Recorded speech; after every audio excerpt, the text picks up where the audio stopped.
Shalom shalom bene data dusangiye urugendo ruja mu ijuru groupe bamaso namwe mwese abanywanyi bose ndabaramukije mu izina rya Yesu Kristo umwami wacu. Jewe ku izina nitwa Abeli Mbonimpa, ndanezerejwe cyane gose kubona nongeye kugirirwa ubuntu kugira ngo dusangire amajambo y'Imana afise intumbero itugaragariza igihe ciherezo. Muri igihe ciherezo turaza kubonamwo intumbero ivuga ngo kuduzwa kw'ishengero, kuduzwa mu ijuru kw'ishengero, aho ishengero rizoba rigiye gusanganira umwami wacu Yesu Kristo mu kirere. Hanyuma hakabaho n'igice kandi tuza kubona gira kabiri kivuga ngo kugaruka kwa Yesu, kugaruka kwa Yesu, igihe Yesu azogaruka aje kuza kwima ingoma ubutegetsi bwa Mesiya bw'imyaka 1000 i Yerusalemu. Yesu azoganza isi yose, kandi muri ico gihe igihe Yesu azozira abantu bose bazomubona bazoboroga, bazobona umwana w'Imana aje mu bicu ari n'ubwiza bwinshi, maze azotuma abamarayika biwe kugira ngo bakoranye abatoranijwe mu birere bine guhera ijuru ritangurira kugeza iyo riherera. None rero mwene data, rero muri kano kanya ndakuraritse kugira ngo dusangire ayo majambo. Igice ca mbere turaza kubona kuduzwa kw'ishengero, igice ca kabiri kiza kutwereka ibijanye no kugaruka kwa Kristo. Ndakuraritse rero, reka tuje imbere z'Imana dusenge Imana. Data wa twese uwera, Mana igororoka, ndagushimiye cyane kugira ijambo ryera rizima. Mwami, mbanje gusaba kunyoza no kunyeza no kuntunganya. Ndasengeye groupe bamaso, umunywanyi wese wo muri groupe bamaso ndamusengeye ndamusabira kugira ngo yongere gutegura umutima maze yakire iri jambo ryawe ryera. Ndabigushimiye, ubishimirwa mu izina rya Yesu Kristo umwami wacu, amen. Turabe igice ca mbere kitubwira ibyo kuduzwa k'umugeni wa Yesu, ariko kuduzwa kw'ishengero. Ishengero giteguye kuzamurwa kugira ngo rije gusanganira umwami Yesu mu kirere, aho tuzokwamana nawe tunezerewe. Muri ico gice rero ndagira ngo ndaguhe ibihimba byo muri Bibiliya biza gushobora kutwereka neza no kudusobanurira ingene ishengero rizoduzwa kugira ngo rije gusanganira umwami Yesu mu bicu. Hanyuma rimaze kumusanganira Yesu Kristo rero azoherako abandanye aze kwima ingoma yiwe hano kw'isi. Birashakirwa yuko rero nawe mwene data witegura, ugategura ubugingo bwawe kugira ngo witegure kumusanganira, kubera yuko abazosigara mu isi hazoba hasigaye abapagani, hazoba hasigaye abantu bakoreshwa na shetani gusa, hazoba hasigaye abantu b'abarozi n'abasambanyi n'abicanyi n'abanywa rumogi n'abatukana n'abasenga ibigirwamana n'umuntu wese akunda kubesha akabikora. Abo nibo bazosigara mu isi. Mu isi hazoba hasigaye ibisigo aharindirwa n'ibisiga byose byankwa urunuka, hazoba hasigaye hanuka, hazoba hasigaye ari mu isi y'ivyago, kubera ko Imana izoza kwihora, izoza guhana, izoza kwiguhora, kizoba ari igihe cyo guhora. Rero mwene data, birashakirwa kugira ngo ubanze utegure ubugingo bwawe kugira ngo ntuzoshobore gusigara muri iyi si y'amagorwa, muri iyi si y'umubabaro. Ndakuraritse rero dusome ijambo ry'Imana riboneka mu cete ca mbere Paulo yandikiye abikorinto, igihimba ca 15, dusome duhereye ku murongo wa 51. Dusome mu izina rya Yesu. Haravuga ngo, ehe ndababarira akabanga, ntituzosinzira twese, ariko twese tuzohindurwa mu kanya gato, mu kanya nk'ako gukubita ingohe, aho inzamba y'iherezo izovugira, kuko inzamba izovuga abapfuye bakazurwa batagishobora kubora, natwe tuzohindurwa. Haleluya. Paulo ariko aratubwira, atangura gusobanurira abikorinto ababwira yuko agomba kubabwira akabanga. Nanje uno munsi nagira ngo mbwire akabanga umukristo, wa wundi w'umukristo yiteze inzamba, yiteze kuza kwa Yesu, yiteze kuzamurwa, yiteze kuduzwa kw'ishengero, kugira ngo ndamubwire nti akabanga karaje kuri wewe. Kuko twarumvise amajambo y'Imana avuga ngo uhoraho yavuze ngo ntaco nzokora ntabanje kwibira akabanga abasavyi banje. None rero musavyi w'Imana uri muri groupe bamaso, urabwiwe ibanga yuko tutazosinzira twese, ariko hari igihe kigiye kuza mu kanya nk'akanya ko gukubita urugohe. Abera bazohindurwa, hari nzamba izovuga, iyo nzamba izoba ariyo gukangurura. Nico gituma hano tugomba kuvuga ubutumwa bwo gukangura, ubutumwa bwo kubwira abantu ngo babe maso, boye gusinzira. Muntu reka gusinzira, ahubwo bamaso, witegure.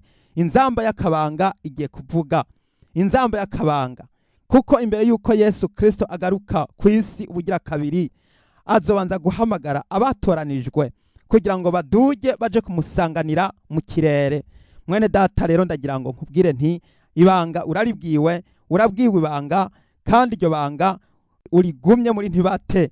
Wicare witeguye, umesure impuzu zawe, utegure ubugingo bwawe, woye kuzimira, woye kuzimagirika, ariko bamaso, maze utegure umutima wawe kugira ngo aho inzamba izovugira izosange uri maso. Mukenyezi kanguka, mukenyezi vyuka, musore haguruka, bamaso, mushinga ntahe bamaso, nuko witegure maze twese dusanganire umwami mu kirere. Ayo majambo turaje tuyarabe ukuntu ishengero rizoduzwa kugira ngo rije gusanganira umwami wacu Yesu Kristo mu kirere. Turabe mu cete ca mbere candikiwe abitesalonike igihimba ca 4, dusome duhereye ku murongo wa 15. Haravuga ngo iki nico tubabwira, ni jambo ry'umwami twashikirijwe, yuko twese abazoba bakiriho dusigaye gushitsa kukuza k'umwami wacu tutazokwitangira imbere y'abasinziriye na gatoya. Kuko umwami wacu ubwiwe azoza amanutse avuye mu ijuru, aranguruye ijwi rirenga hamwe n'akamo k'umumarayika mukuru n'inzamba y'Imana. Maze abapfiriye muri Kristo nibo bazobanza kuzuka. Maze natwe abazoba bakiriho dusigaye tuzoca duteruranwa nabo mu bicu, dusanganirire umwami mu kirere, niho tuzokwama tubana n'umwami.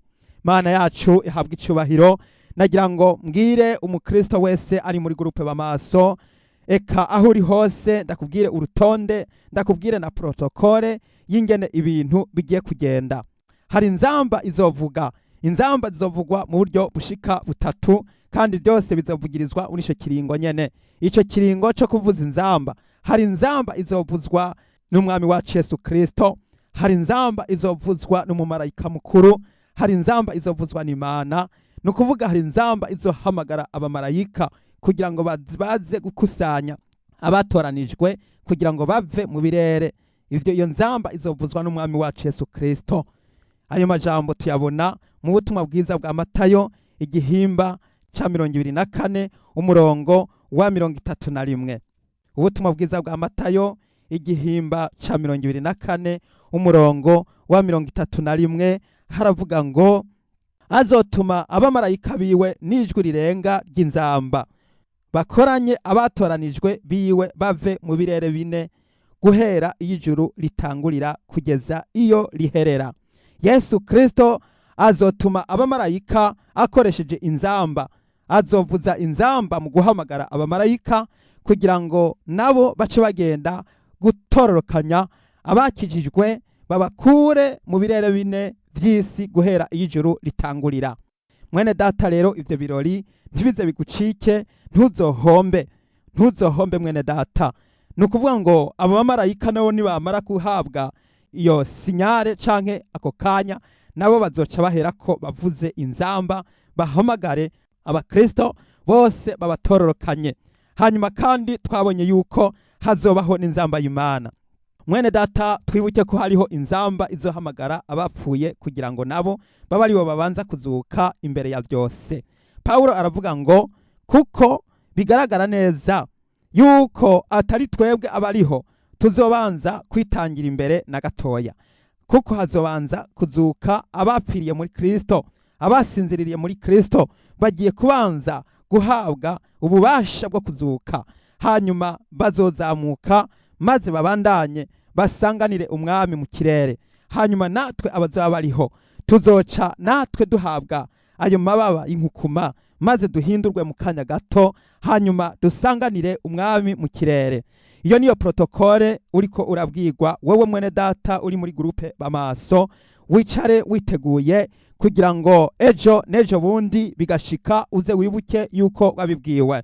Ikindi kandi no kubwira nuko ugomba guteguza umuryango wawe, ugateguza abana bawe. Nimba uri umugabo ukababwira, ukabwira umukenyezi wawe, ukabwira abana bawe ingene bagomba kwicara bicariye amajanja, bakicara biteguye, bakicara biteguriye iyo defile y'abana b'Imana, kuko turazi ko hari indi defile y'abisi.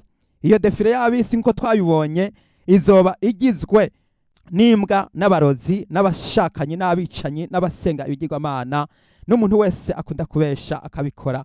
Iyo defile rero izosigara mu isi, ariko hariho defile y'abakijijwe izozamurwa. Iyo defile rero ikaba igabuyemwe ibi bice twamaze kubona. Hazobanza igice c'abasinziririye muri Kristo, bazokumva ya nzamba izobahamagara. Iyo nzamba izosemerera ivuga nka kurya Yesu yabwiye Lazaro, aramubwira ati sohoka. Lazaro arasohoka, hanyuma iryo jwi rizohamagara n'abariho bazima, hanyuma natwe tuzoca tuduzwa dusanganirire umwami mu kirere. Uko niko ukwiye kwama ubibwira abana bawe, uko niko ukwiye kwama ubibwira bene wanyu, uko niko ukwiye kwama ubibwira inshuti zawe n'abagenzi, abo ushikira ku telefone ubatelefone ubibabwire, abo ushikira ubabwire ku marezo sosiyo ubibabwire, abo ushikira bose ubabwire urutonde, na cane cane abari muri za groupe z'imigwi y'abasenzi mubibamenyeshe, mubabwire aho mwicayeyo muteramiye ijambo ry'Imana, mwicare mwiteguye, mwicare mugavye, hanyuma twese twitegure gusanganira umwami n'umukiza aho tuzokwamana nawe mu kirere.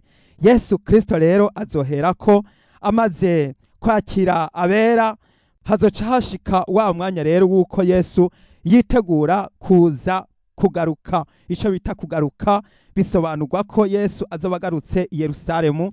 Murazi yuko igihe Yesu yaduganwa mu ijuru, yaduze ari ku musozi wa Elayono. Ku musozi wa Elayono ni hafi y'i Yerusalemu, ntabwo ari kure yaho. Yesu rero mu kugaruka azoba aje gushinga ubutegetsi, ubwami bwa Mesiya bw'ikinyagihumbi. Ubwo bwami rero buzoba ari ubwami butazohangura.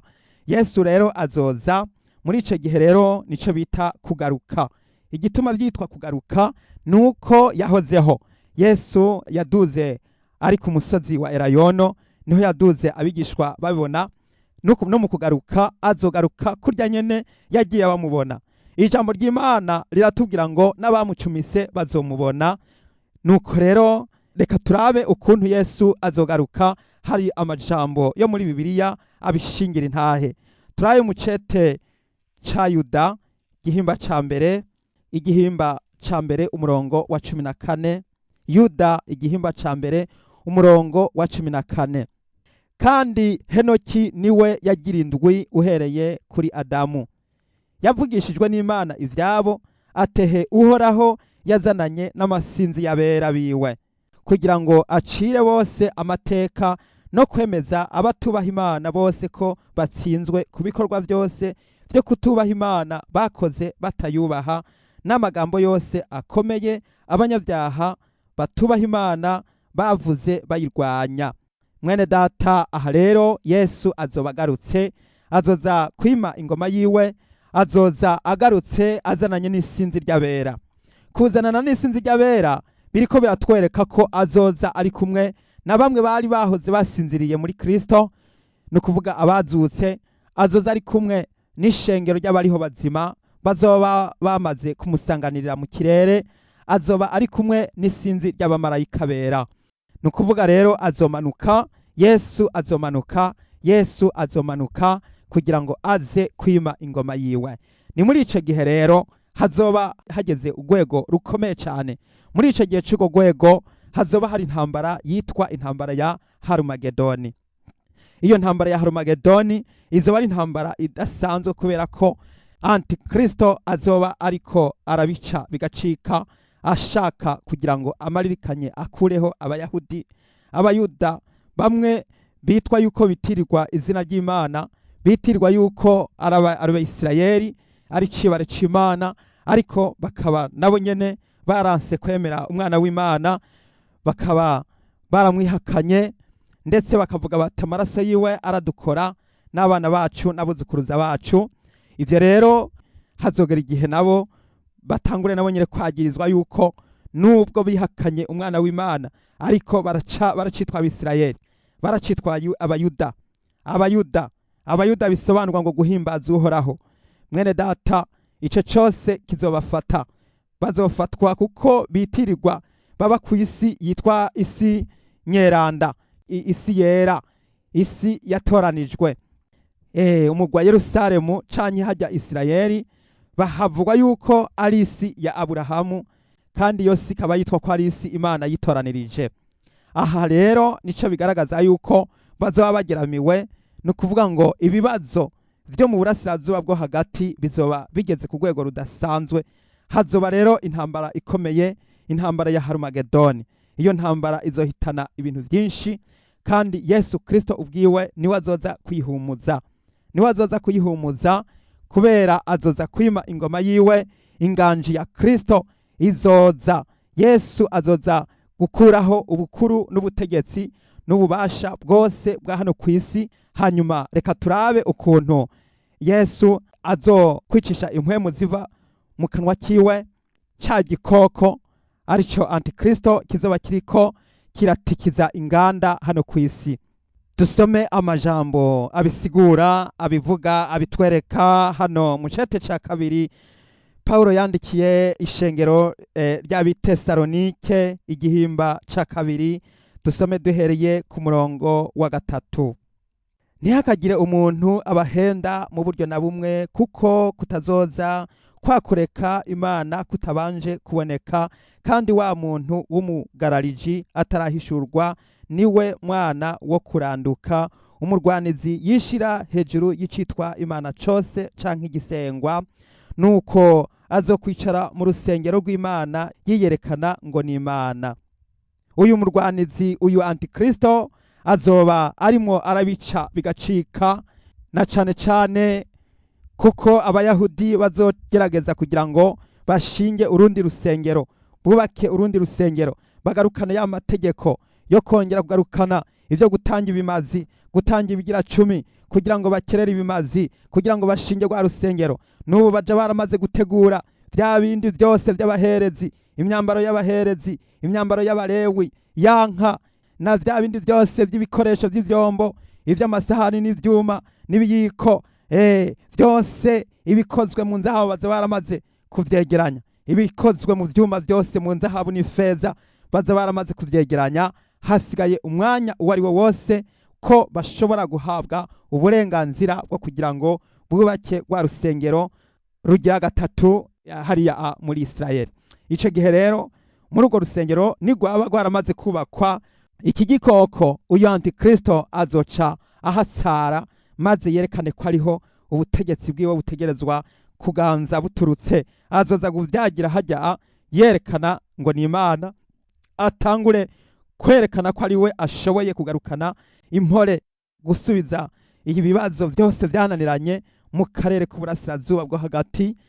Nukuvuga azotuzana umutekano, azotuma ahuza ukutumvikana kuri hagati y'Abapalestine n'Abisirayeli, ukutumvikana kuri hagati y'uruvyaro rw'abana ba Esawu n'abana ba Yakobo, ukutumvikana kuri hagati y'Abarabu n'Abayahudi, ukutumvikana kuri hagati y'imiryango yagiye itatana itumvikana n'Abisirayeli, ariko bose akaba bakomoka ku muvyeyi umwe ari we Aburahamu. Murazi yuko Aburahamu yavyaye abandi bana, abo bana rero nibo bakomotsweko n'imigwi itandukanye y'Abarabu. Abo rero nibo bazogera igihe bumvikane bubake urusengero ruhuriweko na bose, bati na kare umusogokuru wacu n'umwe. Ari naco gituma rero ivyo bizoba ari bihe bikomeye cyane. Ariko noneho Abisirayeli nibamara kubona Antikristo yicaye mu rusengero, bizogaragara yuko ari urwego rukomeye. Muri ico gihe rero bazohaguruka bagwanye ibyo basezeranye n'ibyo biyemeje by'amahoro, ibyo kugarukana amahoro, bazobisambura bahitemwo kubona yuko bihenze canke bahenzwe, batuye ni ca gikoko, ni antikristo, maze batangure guhindukiza ijambo, maze bikure kuri ico gikoko bamugararize. Ico gikoko rero niho gitanguza intambara ya Harumagedoni.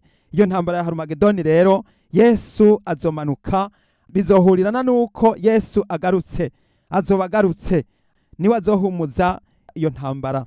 Tubandanye dusome hano ku murongo wa 5. Ntimwibuka yuko nababwiye ivyo nkiri kumwe namwe, kandi none murazi ikibuza kugira ngo azahishurwe mu gihe ciwe. Kuko ibanga ry'umugararizo n'ubu ririko rirakora, mugabo hari ubibuza none gushitsa igihe azokurirwaho. Niho wa mugarariji azohishurwa, umwe umwami Yesu azokwicisha impwemu ziva mu kanwa kiwe, azomutituza uguseruka kukuza kwiwe. Haleluya. Mwene data, ndagira ngo nkubwire yuko ibanga ry'umugararizo n'ubu ririko rirakora. Paulo yarabisiguye, abisigurira aba bantu b'i Tesalonike, ariko arababwira ati n'ubu ibanga rya antikristo n'ubu ririko rirakora. Mwene data, tugitangura nakubwiye ko turiko turibigwa akabanga kuko hagiye kuba inzamba y'iherezo, ariko hariho irindi banga ririmo rirakora rya gishitani. No kuvuga ngo ba antikristo baragwiriye, abahakana ukwizera Kristo baragwiriye. Uno munsi ibintu byose bimaze gushigwa mu minwe z'abana b'abantu, nta kwizera Yesu kukiriho, abantu bagiye kwizera ibinyoma. Nico gituma Imana igiye kubarungikira ubuzimire buba ari bwo butegeka isi, politike y'ubuzimire, politike y'ikinyoma, ko isi igiye kusigara iyobowe n'ikinyoma gusa, kuko ari byo abantu bahisemwo. Abantu bahisemo kubeshwa no guhendwa, bahisemo kuzimira no kuzimizwa. None rero nivyo bigiye kuyobora isi, kuko ari byo abantu bemeye. Imana igiye kubarekuriramwo ubuzimire, aba ari bwo bubakoreramwo. Ngo kuko ibanga ry'umugararizo n'ubu ririmo rirakora, ariko haracariho ubibuza. Uwabibuza igihe azoramukira avuyeho, niho rero wa mu antikristo azocaza gutsara muri urwo rusengero ku butaka bwa Isirayeli. Uwabibuza ni mpwemu w'Imana ari kumwe n'ishengero ryiwe. Uwabibuza ni kubera yuko abakristo bakiriho bagikomeje kuvuga ubutumwa. Ari naco gituma birakwiye kandi bikwiye yuko dukwiye noneho rero kumenya ko twagiriwe ubuntu, twagiriwe ibakwe, kuba wowe nanje tukiriho. Kuba tukiriho rero ntibivuze yuko ari kurya tukanywa hanyuma tukaryama tukagorora ukuguru ngo tuvyina nta kazoza. Ahubwo ni igihe cyuko dukwiye gusemerera, ni igihe cyuko dukwiye kuvuga ubutumwa bwiza, ni igihe cyuko dukwiye kuburira abantu, kuko hari igihe kigiye kuza kugira ngo abera baduganwe. Nibamara kuduganwa, umu-antikristo wa mugarariji azoca rero atangura guhishurwa, kubera yuko ubibuza azoba yavuyeho. Ubibuza ninde? No kuvuga ngo ni mpwemu w'Imana akorera mu basavyi bayo. Wa wundi umwe Yesu yavuze ati sinzobasiga mwenyene, sinzobasiga nk'imfuvyi. Uyu mpwemu yera yamanutse ku munsi wa Pentekoti, arimo arakora igikorwa hano mu ishengero, arimo arakora igikorwa mu bana b'Imana, arimo arakangurura, arimo arasemerera. Ari naco gituma muri groupe b'amaso turiko turasemerera tudahengeshanya, kugira ngo tuburire bene data, tubabwire tuti ni mwikangure maze mwitegure, hanyuma tuvire hasi rimwe dusanganira umwami wacu Yesu Kristo ageze mu kirere, hanyuma tuje kumusanganira. Umwami Yesu agiye kugaruka.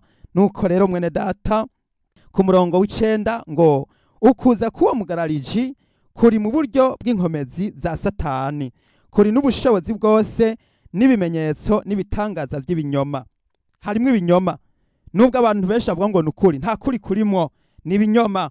Nimba muvyemeza ko ari ukuri, ariko Bibiliya iriko iravuga yuko hariho ibimenyetso bigiye kutangura kugaragara, kandi bimwe bija byaramaze kugaragara vy'ibinyoma. Ugasanga abantu bagenda bahitamwo bemeza, bakemera, mugabo bakemera ibinyoma, kuko bavuga bati hagupfa wozanzama, bati nubwo ari ibinyoma none hako dupfa reka twemere, kuko nta kundi isi yashikiwe, none ko twashikiwe ati reka twemere tugende ukunyene. Abantu bagaca bahindukanya ibikoko, maze aho kugira ngo bizere Yesu bakizera ibyakozwe n'amaboko y'abantu. nico gituma isi igiye kuzimira kuko bemeye ubuzimire. None reka rero ubuzimire bubashwaremwo aba aribwo busigare bubakoreramwo.